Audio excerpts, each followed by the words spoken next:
करीब एक लकड़हारा रहता था। वो रोज जंगल में जाता, लकड़ियां काटता और शहर जाकर बेच आता।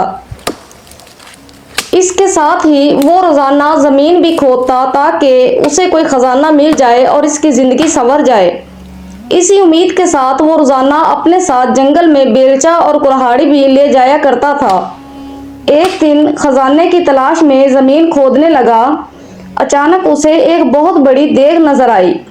वो इस देग को देखकर बहुत खुश हुआ। इसने दिल ही दिल में सोचा, लगता है कि इस देग के अंदर कोई खजाना छुपा है। जभी तो उसे किसी ने जंगल में दरख्त के पास जमीन खोद कर दबा दिया है। वो खुशी खुशी देग की तरफ बढ़ा ताकि इसके अंदर हाथ डालकर खजाने को देख सके। इसने जब देग में हाथ डाला तो उसे पता चला कि देग अंदर से बिल्कुल खाली थी। उसने गुस्से में देग उठाकर दरख्त के पीछे रख दी। कुछ देर वो खजाने की तलाश में जमीन खोदता रहा, लेकिन उसके हाथ कुछ भी ना आया। इसने गुस्से में कुल्हाड़ी उठाकर दरख्त के पास फेंक दी और इस थक हार कर दरख्त के करीब बैठ गया। अचानक उसकी नज़र देग पर पड़ी।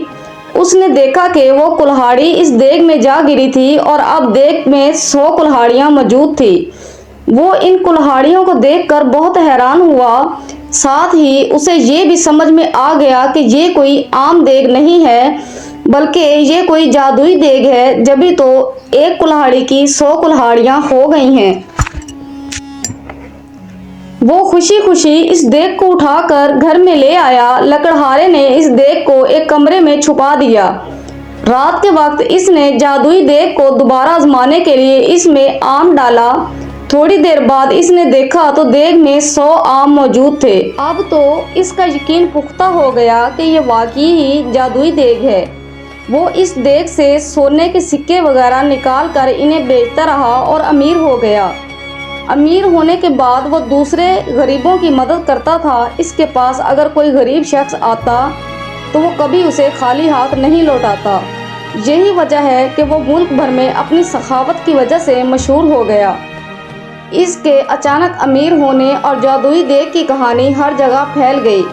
इस मुल्क के बादशाह के पास भी इस जादुई देग की खबर पहुंची। बादशाह बहुत लालची था।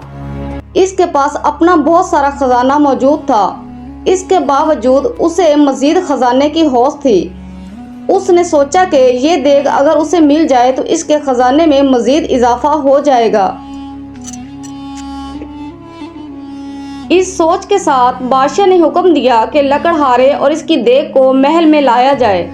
खादिम गए और बादशाह की हुक्म की तामील की और लकड़हारे को देग समेत महल में ले आए। लकड़हारे से बादशाह ने वो देग ले ली और इसका मुआयना करने लगा। अचानक वो अपने कदम ना संभाल सका और इसका पाँव देग में जा पड़ा। इस जादुई देग की वजह से 100 बादशाह निकल आए। एक जैसे 100 बादशाह में एक असली बादशाह था, बाकी जादुई बादशाह थे। वो सब देग के हसूल और लालच की वजह से एक दूसरे से लड़ने लगे। यूं सब ने एक दूसरे को जादुई देग के लालच में कत्ल कर दिया। यूं लालच की वजह से असल बादशाह खुद भी जिंदा ना रह सका। लकड़हारे ने खामोशी से अपनी जादुई देग उठाई और उसे लेकर अपने घर चला आया।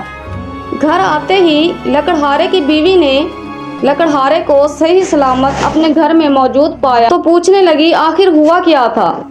लकड़हारे ने मुस्कुराकर जवाब दिया कि सुना था लालच बुरी बला है, आज अपनी आंखों से देख कर आ रहा हूँ। तुम कोई परेशानी ना लो, अब हम और हमारी देग महफूज हैं। ये देग अंदर रखो।